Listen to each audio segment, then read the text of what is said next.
Hello again, friends, and you are my friends, and welcome to a Sunday's Talking Town, where we are here to discuss a win. That's right, a victory for our mighty Super Blues yesterday in the FA Cup 4th round. 4 goals, marching on to the 5th round. And as always, we can't do these shows without you, so please do get really involved in the live comments, which I'm seeing many of you are already doing. So if you're watching on catch up, you can still get involved. Leave your thoughts, leave your opinions, leave your comments, all of that, and of course, like, subscribe, all of the stuff every YouTuber ever asks you to do, because it really does help. And a FTA comment for that algorithm.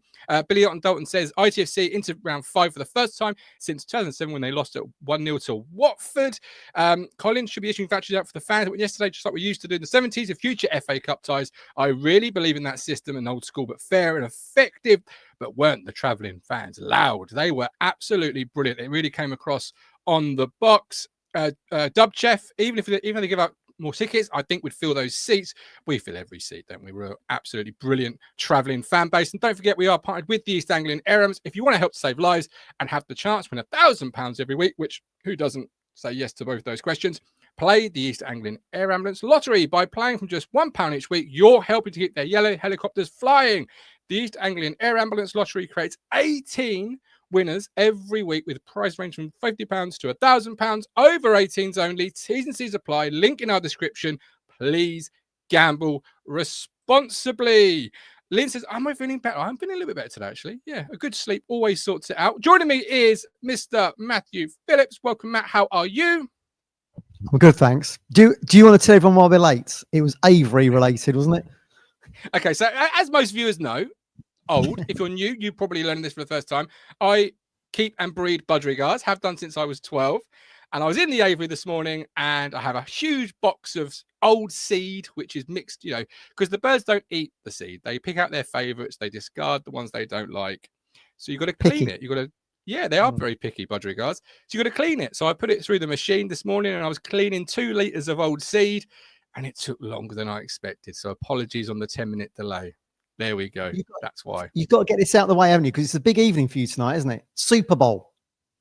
The Super Bowl. Absolutely. The Super Bowl is tonight. The Chiefs, the Eagles. I hope the Eagles win, just because I don't want to see the Chiefs. Do you know what? I don't like either team. I'll be brutally honest. Really, if it could be a tie, great. Oh, okay. It's like that, is it? I was interested to note that Donald Trump is attending. He's attending the Super Bowl. The first sitting president to attend in 59, 60 years or whatever it is. I've got a good friend of mine who's actually working the Super Bowl out in the States, and he said, of course, they made a decision late that he was going to be coming. I'm not breaking any news here, by the way. This is across lots of news feeds. But he's working there. So obviously it's all ramped up the security and everything. But it got me thinking, of course, the Super Bowl is obviously the spectacle of the United States, and the FA Cup is all our tradition, really. Maybe our version of it is the FA Cup final. I was thinking, who presented Mick Mills the FA Cup in '78? I've always naturally assumed it was Queen Elizabeth, but it wasn't. So she stopped attending. She stopped attending. The Queen stopped attending the FA Cup in 1976. When you consider how long her reign was, unbelievable. It was Princess Alexandra of Kent. I would not have got that right in a quiz, pub quiz or whatever. Yeah. No, I would not. I would have gone Queen Elizabeth, maybe Princess Anne.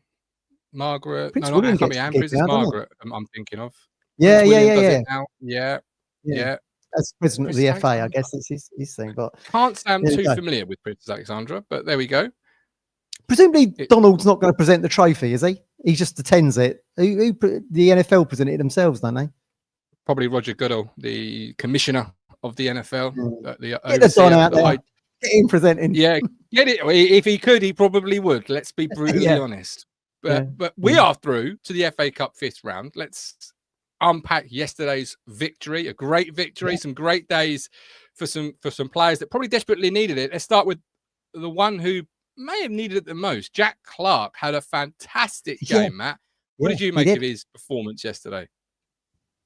Well, he started off sketchy for me because he was wearing gloves, wasn't he? Him and Philogene wearing gloves. We said this is too much knitwear.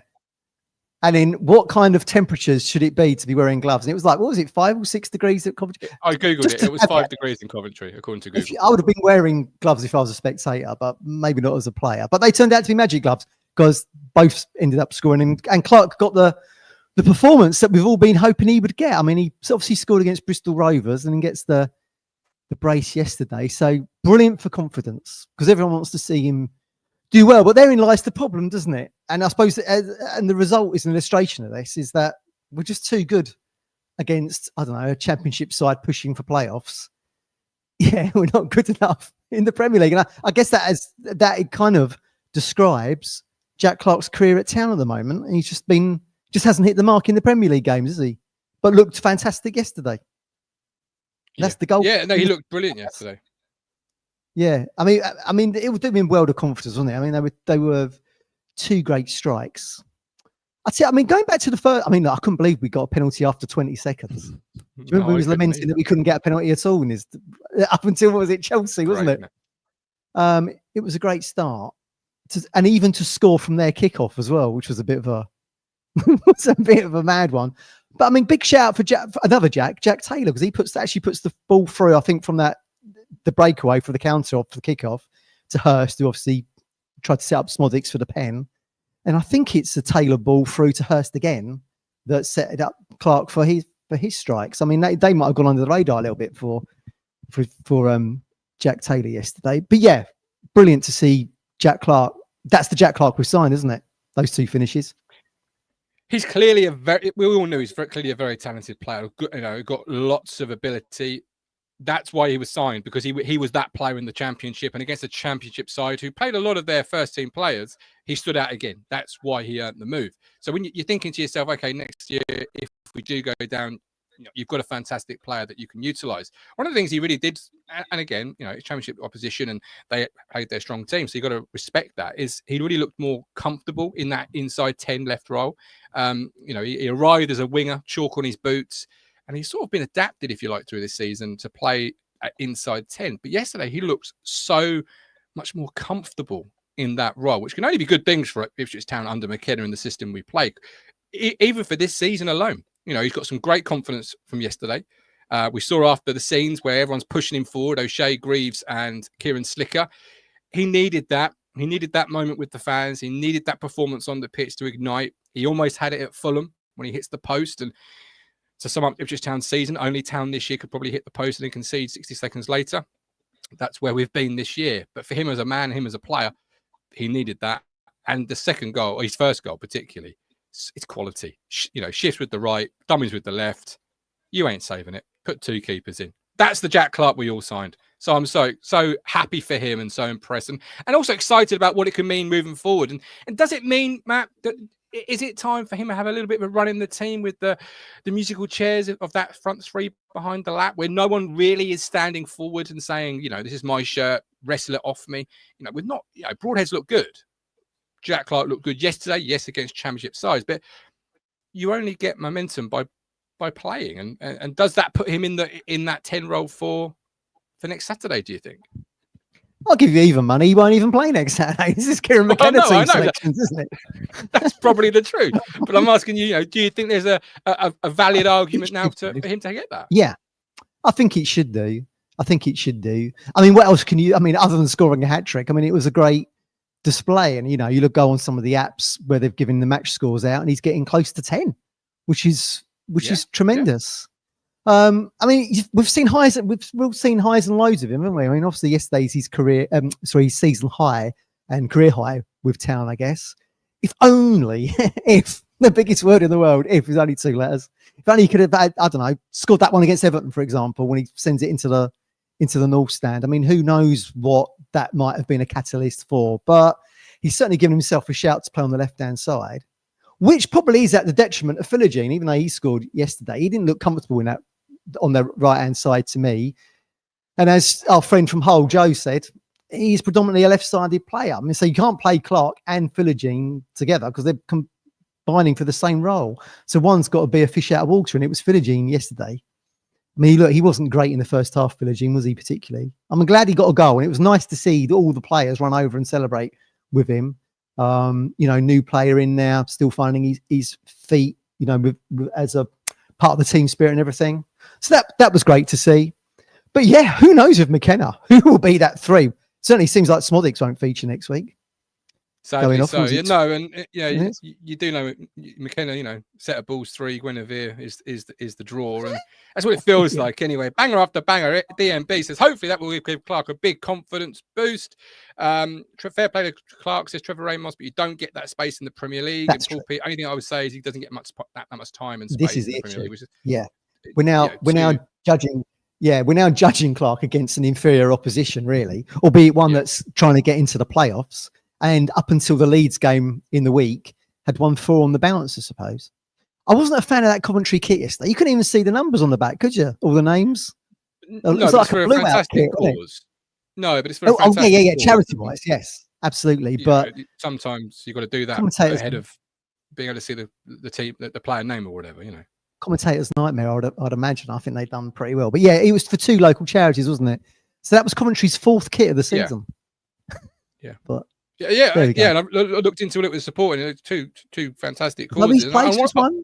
Zoe's Place was one. Yeah, that's definitely one of them. And I want to talk about George Hirst. I want to talk about Szmodics in the selection and then the injury. I want to talk about a whole host of different players.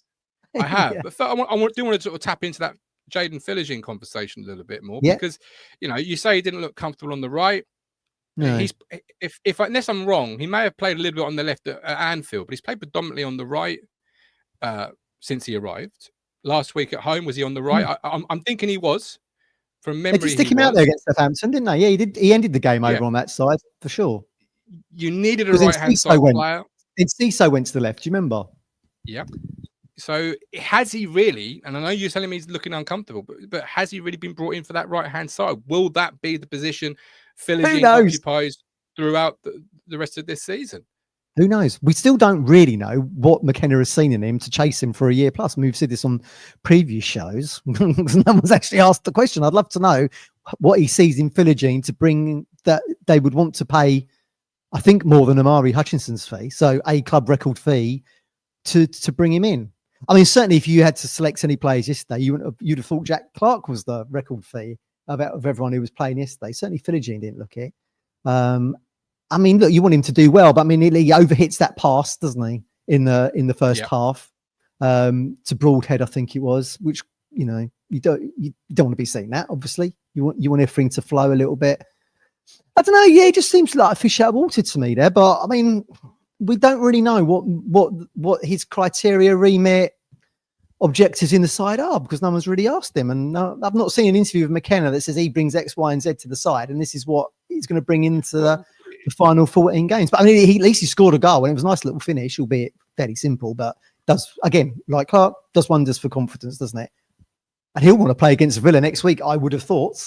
His old club. Just going to tap into that. Obviously, a big game for him next week against his parent club, Aston Villa, who bought him twice and sold him twice, and all of these different things. He'll want to have a fantastic game next season. And it's early days for Jayden. It's really early days. Yeah, you know, so you mustn't make that judgment too early as a fan. You mustn't sort of, I don't know, just decide, make your opinion and decide and not be able to move away from it. He scored yesterday, really good finish. You know, some will say it's an easy finish, but he's still got to make it. And he's still got to take it, and he did it. Yeah, and we've seen flashes. And I think to answer your question before we move on to probably George Hirst is, if you ask McKenna that question, you're only going to get the standard stock answer. You know, one of those. You know, Google standard stock answers, copy and paste, because it's going to be, we're seeing some great attributes. He's good character, fits our profile, and he's got plenty of room to grow and develop as a football player. He's never going to say anything sort of, well, you know, we bought him for this particular position because he can bring this, he can do that, he can, you know, X, Y, and Z. You're never going to get that ever from any manager, I would have thought. Some will, perhaps Ian Holloway might be a bit more open. No, certainly not McKenna. So you're not going to get that anyway. But yeah, most of the answers are stock, and you expect that, really. You expect that because he keeps his cards close to his chest, and he likes to play the wild card from time to time, which you know can work and can not. But George Hirst back fully fit. I mean, he's one of them. We didn't know he was really fully fit, and then suddenly he's in the starting 11. You know, Amari's injured against Chelsea, and suddenly he's back on the starting 11. So we've seen that little bit of cards close to your chest and playing that wild card. But George Hirst yesterday against Championship position was back to George Hirst of old, really, before the injuries. He was chasing everything into the channels, holding it up. How did you see his performance? Because I absolutely loved it. And he's got And I don't know if I've not seen it before, Matt, but he's suddenly got a little bit of a chip on his shoulder, a little bit of nastiness. Yeah. You know, there was an incident where he went for the ball with the centre half, and the centre half put his hand up to help him up, and George Hirst just sort of laughed at him and walked past. Get yourself up, pal. I love that. I'm all for that sort of shit house. I tell you what, I love it. I can tell you where that's come from. That's the Delap influence. Has to be. I mean, we've seen how sort of Delap holds himself, and the game kicks off, and he just completely shoulder barges one of the centre halves or something. And I think that's probably having Delap in the building. Great to see. George Hirst played really well yesterday. Close to a man of the match performance. He was involved in the goals. He scores the penalty. He hurries I think it was Binks, was it, the defender for the third goal that forces him to pass it into our midfield, and then obviously I think it was Broadhead that then sets up Clark for the little shimmy and finish that you liked. Yeah, George Hirst was fantastic yesterday. Again, probably another example of somebody who is I think someone put in our YouTube comments yesterday, it's like they're like a Championship Plus side. I totally agree with that, but not quite hitting the mark in the Premier League. And George is probably sitting in that middle ground as well, I think, unfortunately for him. But yeah, he looked fantastic yesterday. I was so pleased with him, and I've been critical of him because he's always injured. And as you say, availability is your best ability and all that kind of thing. But you want players to be fit in order to make the impact to progress through the season, be it league or cup competitions. And yeah, George played fantastically well yesterday. Really good to see. Really good. Yeah, that's been his best. Considering when you think that we didn't bring your huge bugbear is we didn't bring that third striker in, having let Al Hamidi go to Stoke. So it's good to see at least the Delap understudy, which is what George is, put in such a good shift. Really good.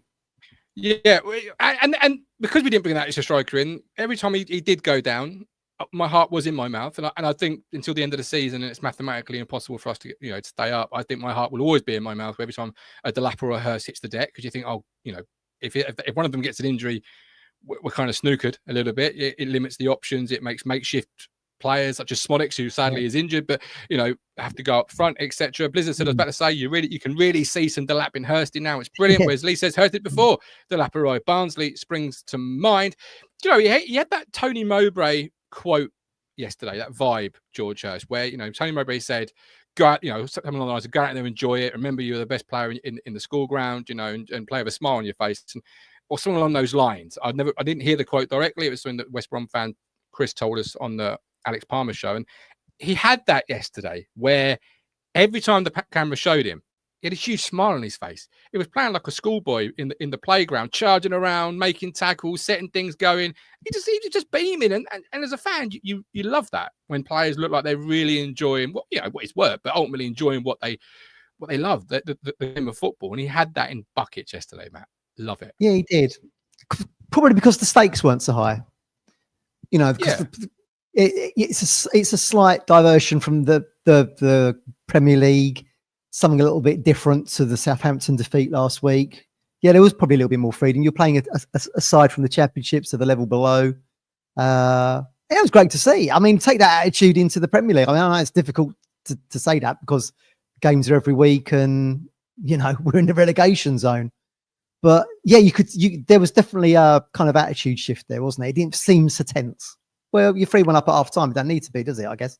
Although I did say to you, if there's any one side, if there's one side that can drop a 3-1 lead in the FA Cup to a championship side, probably us. You know what I mean? But you did, and you did feel that, particularly in the start of the second half when we started to wobble a little bit. But we're thrown up at half time in large part thanks to what George Hirst brought to the game yesterday. So a big credit to him and what he did. And now his job now is to really maximise the minutes he gets and put as much pressure as he can on Delap. Delap is the de facto starter. I know Paul says here, Hirst brings others into the game better than Delap, and perhaps he does.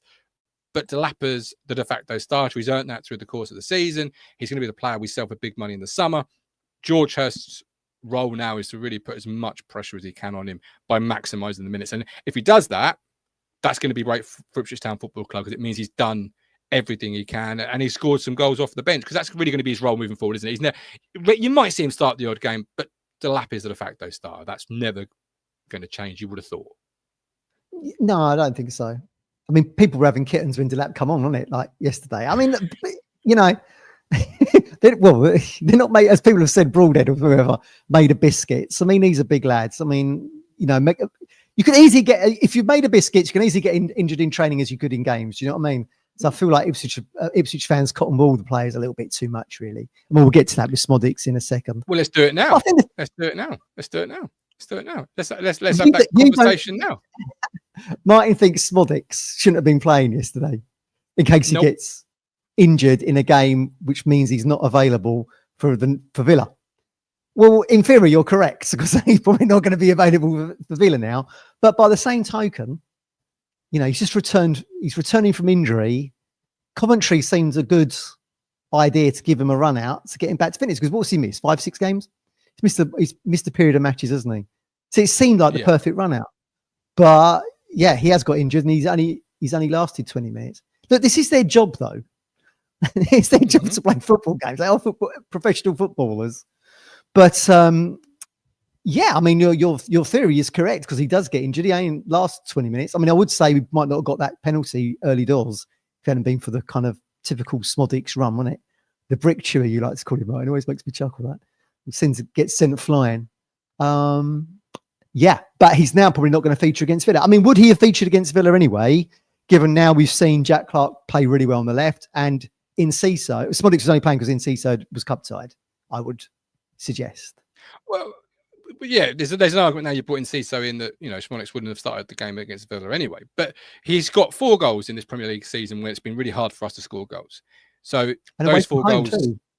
Yeah. And he's chasing play, he's pressing play, as they say in modern football, is really good. And his ability to sort of fight for every loose ball is needed when you defend as often as perhaps we do. We've missed him. I think we've missed Sammy Szmodics. And he's had a fairly, lengthy layoff. He's missed a little bit of time. And yeah, all right, you can call it cotton balling if you like. My view on it would have been longer term. It would have been, okay, let's get him 20 minutes off the bench against Coventry. Our training is always praised as being high intensity, almost match like. I would have got him 20 minutes off the bench and had it, and been more interested in having him available for Villa, because that's your bread and butter. That's your 3 points. That's your fights for survival. Yes, the FA Cup is great, and we'll get onto the cup run a bit later.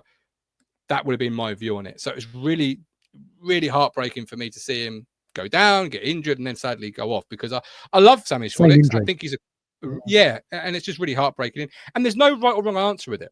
What McKenna did is, obviously he's got more information at his fingertips than I've got in terms of the situation. But what he did isn't wrong or isn't right. What I'm saying isn't wrong or isn't right. There's no right or wrong answer with it. You could have started him, got him 70, brought him off. You could have got him 20. He could have got injured at any point. We just got to hope that it's not an injury that requires anything like surgery. I don't know what the injury is. It's an ankle. That's all I know. And I just hope it's not anything that's going to say, for 3 months, 2 weeks, 8 weeks, whatever. Yeah, I do get all that. I mean, McKenna's probably sitting over his breakfast this morning, wishing he'd done what you had said, played just the last 20 minutes. But yeah, who knows? The issue with recurring injuries is that they then turn into operations, don't they, sometimes? Whether or not it's something. Do you know what I mean? So, I mean, hopefully, maybe it's something they can address in the summer. I mean, we certainly don't want him ruled out for the rest of the season. But yeah, it was always a worry when you get an ankle injury. We know he was in the boot. Gets back to fitness, and then it's the same ankle again. So let's keep our fingers crossed. It's interesting to see Wes posted some pictures. He's had his op, hasn't he? So he's back onto the road to recovery. I mean, that's going to be many months away, but best wishes to him. But yeah, I mean, look, we don't want to be losing key players to injuries. We've already lost one in Wes on our right-sided options, and you don't want to lose a 10 either in Szmodics. No. So. Although I was smiling as you started the conversation there, because Mike D says, good job we've signed 105 number 10s to replace Szmodics. Then go. Yeah, fair enough. But I still, what he brings to the game, I absolutely, love Sammy Szmodics. Talking of early love, infatuation stage, Alex Palmer started yesterday, debut, newly signed from West Brom, 2 million, rising to 5. We understand the deal to be. What did you make? He gave me one moment of kittens where he decides to come for a cross 17 yards out of his box. Yeah, clean them 2 players up. Commentators are saying with VAR, could that be a penalty? I'm not even going to get never in a million years. Well, those two commentators on the feeds, certainly we're doing for American TV, reminded me of, well, first of all, it was Dave Phillips, used to play for Coventry. And I think the other guy was reminded me of It reminded me of ITV Central in the 80s when it was basically two fans commentating on their hometown club.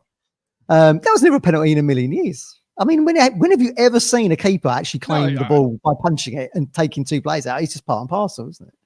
He's got no they did come right out a long way. Though. No, and Chris did say I like that he's made the decision early. I like that. I like that decisiveness.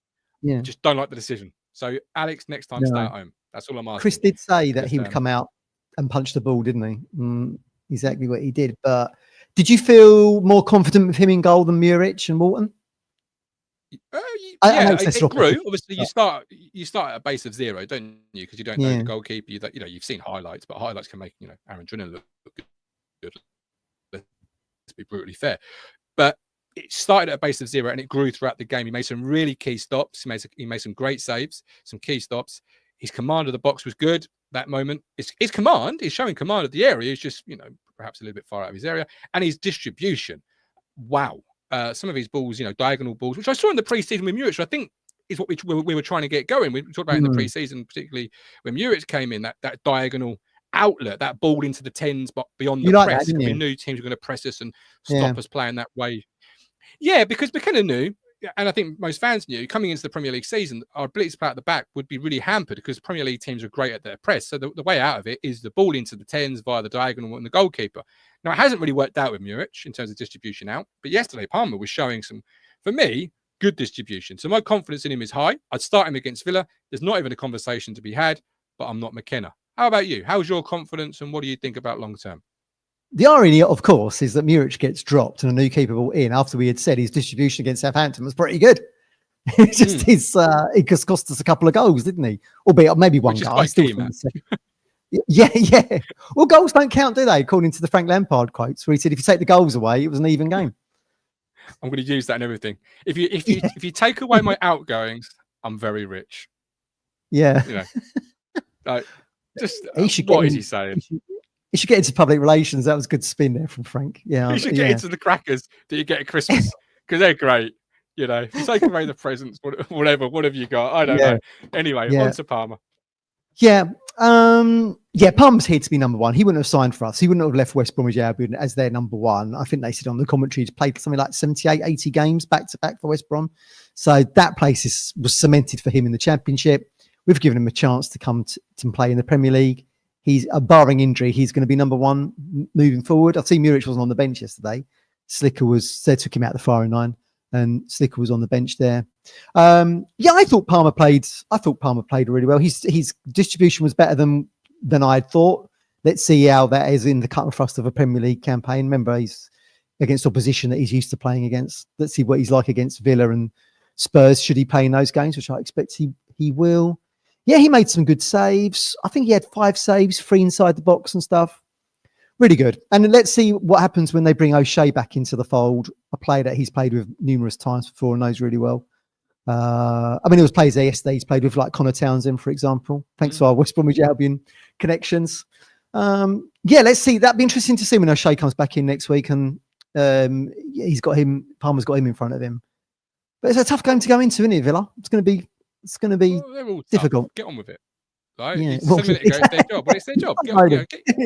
Just do your job. And first impressions go, he did really well yesterday. He did, that first impression.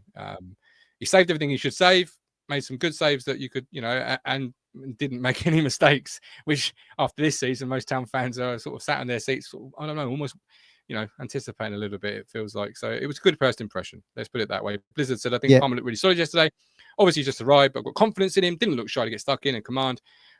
He says Muric seems to be in a lot of games. I don't disagree. I don't agree with that. I think Muric is a good talker from what I've seen in my seat in the Cobbled stand, but he needs taken out of the pressure a little bit. There's Muric for me, and this is a good opportunity for Palmer to take it. I think it's good that Palmer had a long run of games with Bristol, like we say, like 2 seasons worth, where he's not missed a match or whatever it was. Because we don't have musical chairs with the keepers again. I mean, we've already gone through Muric and Walton. This is our 3rd keeper. We don't have to.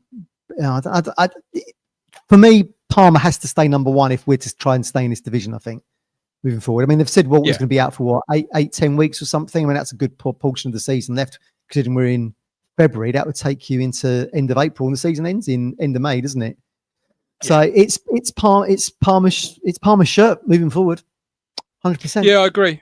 And I know I'm in the minority, but I still have faith in Muric, and I still think there's a fantastic goalkeeper within. I think we need to have a reset with him, both as fans and as a club. And this could be the opportunity where you do reset it. You take him out of the pressure zone, and then we can reset it in the summer. Because I think there's still a good goalkeeper in there. It hasn't been the greatest start of a career that you would have hoped, right? It's fair to say that. I think I'm pretty. I wanted him to do well, and I said right at the top of the season, let's not condemn him, let's support him. But it's been very, very difficult with his. I can forgive keeper errors. It's the decision making that's cost us valuable points that we might really regret in the summer when the championship fixtures come out.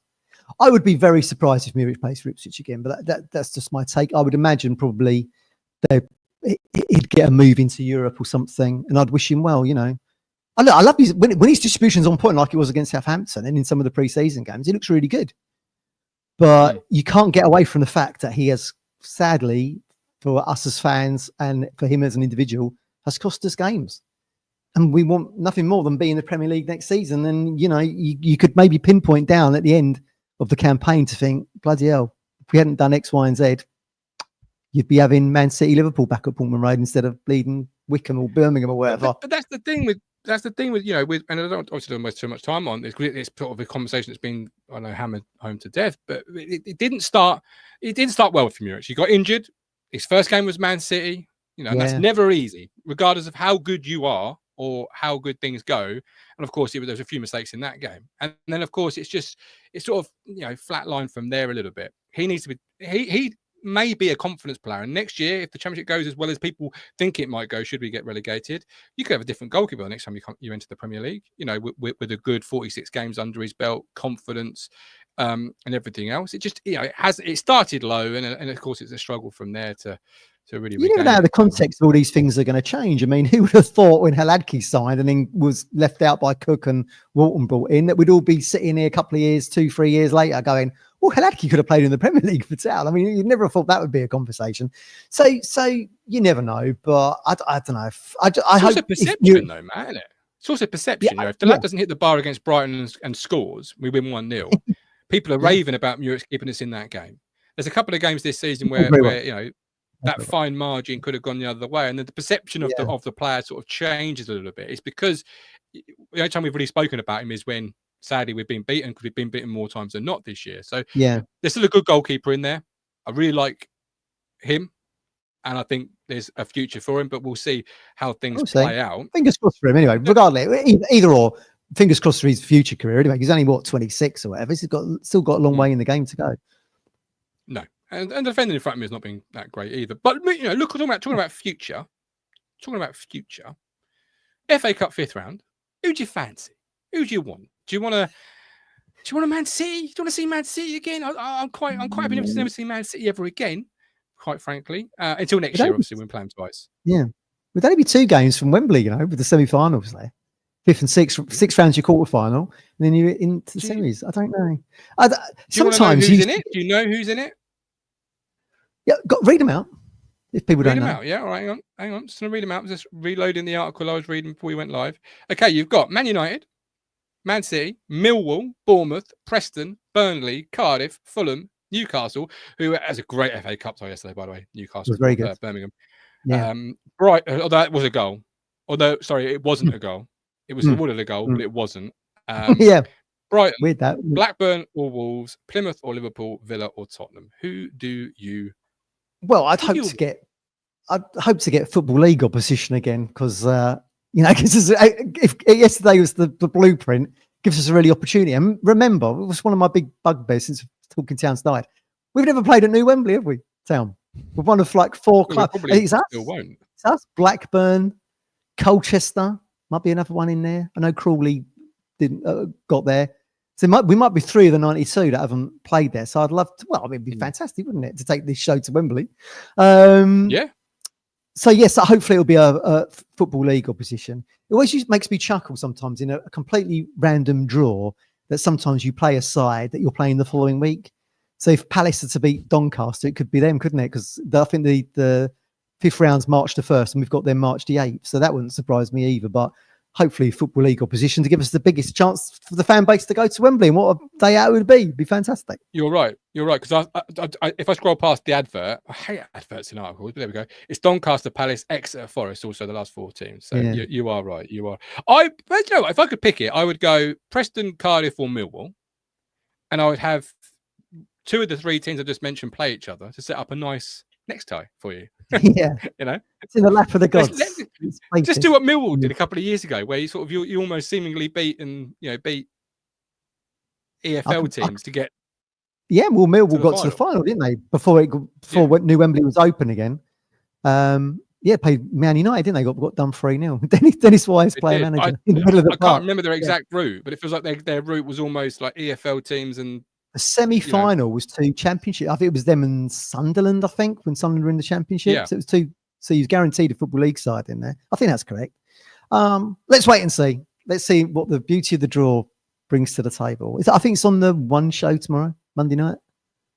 What are you? Is that you got that on in the background? I have the One show on. It's a bit like regional telly, isn't it? Again, going back, you got these like random stories on there, haven't you? I quite like it. I've seen the One show since Adrian Charles presented it. Well, that's going back a bit now. It's old Roman Kemp. Yeah. Is it? Yeah, I think so. Yeah. Funny. Yeah, it reminds me of just regional telly, but on a national scale. That's what it reminds me of. But it's good. Gets good audience. Hence the draw goes on there.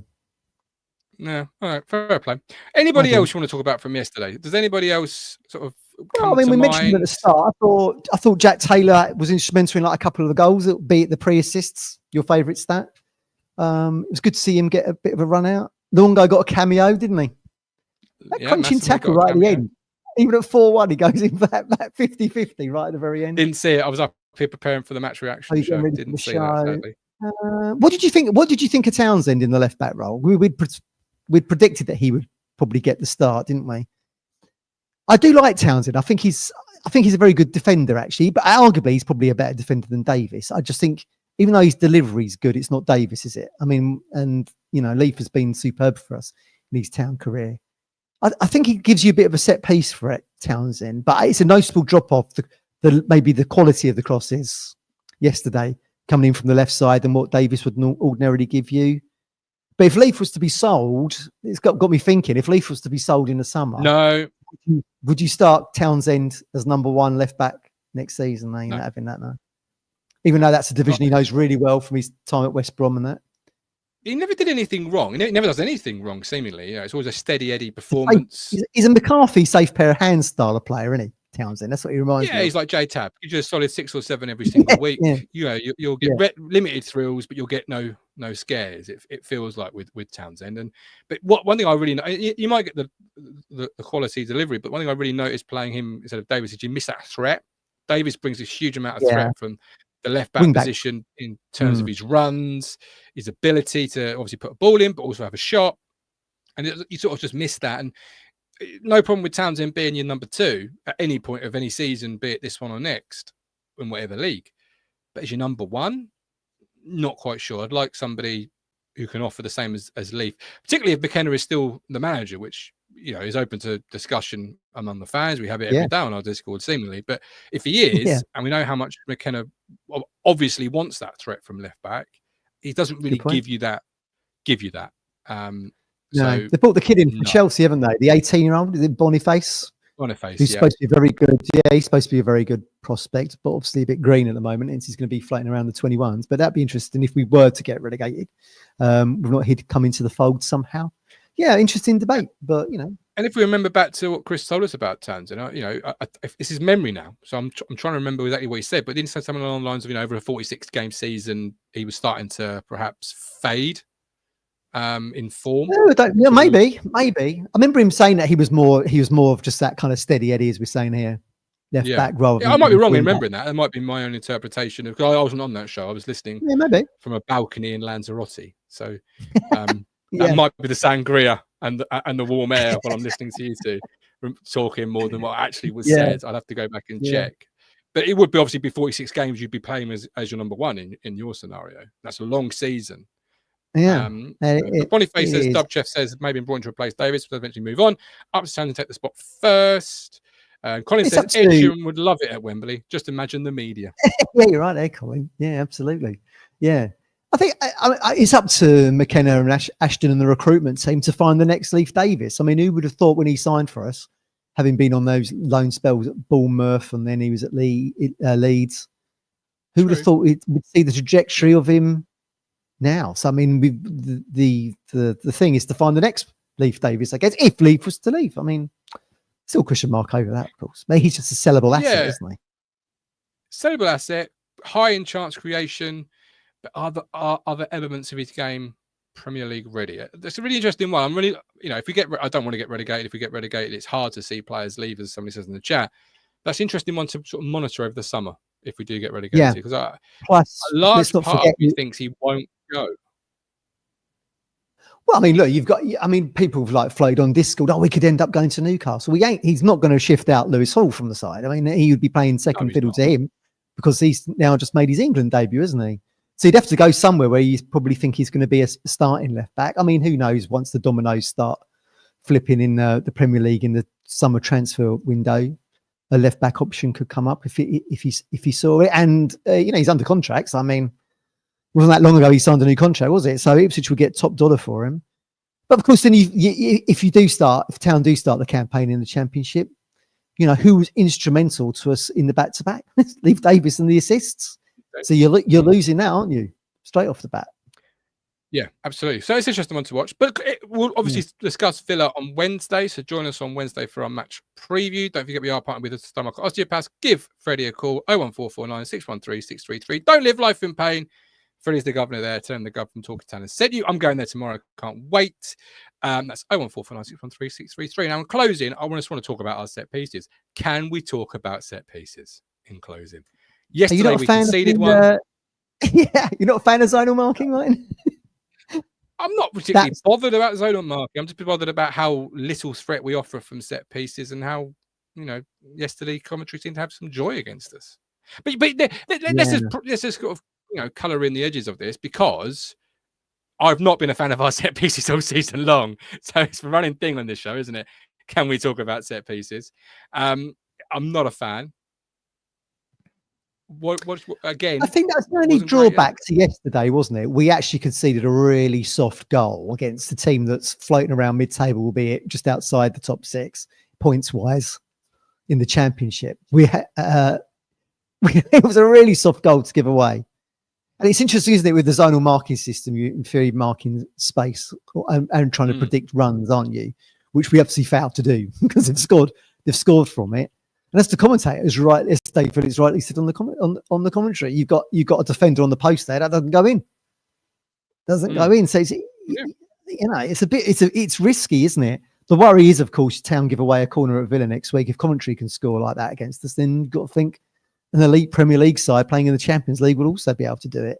So yeah, that was a little bit disappointing. I don't know why Ipswich have been so gun shy on actually scoring from a set piece this season. I watched Borussia Mönchengladbach in the Bundesliga last night, and they lead the German league with set piece goals.